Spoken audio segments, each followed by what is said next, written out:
again, it's like you have to be concerned about the process and doing a thing that you love to do and trying to get better at it. And it's like if you say, let's say you want $1 million.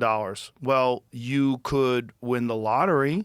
You might win the lottery, but the odds are very low. Or you could find a bunch of people that work really hard, and what did they do? Well, they just kept working hard, and they figured out what it is they do, and they made money.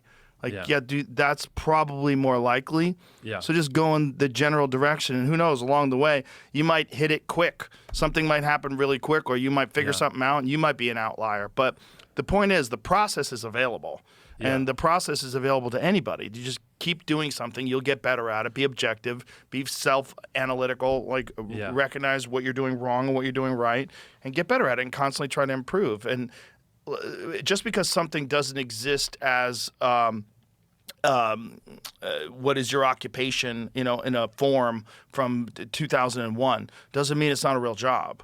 And just because you can't tell people, if I told people at a cocktail party in 2009 that, I'm a podcaster, that means zero. You tell them today, they go, oh, amazing. Yeah. How long have you been doing that? It's a job now. Right? So how did it become a job? A job because people figured out how to make it a job, and they did it, and it worked. And so there's a process. So that process exists with virtually anything you want to do that somebody does for a living. Exactly. I don't care if it's rock and roll star, stand-up comedian, novelist.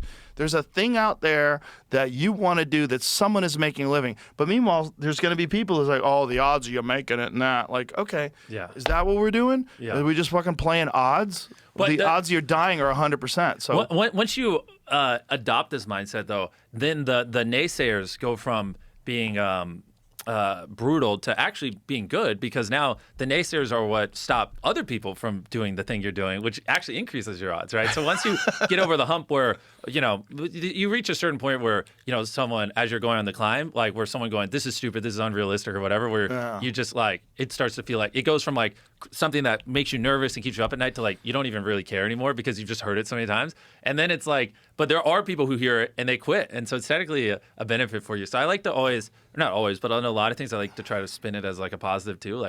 This thing that's annoying, well, what's the positive side of it? And the positive is technically it'll make less people do the thing you're doing, which makes it easier for you. But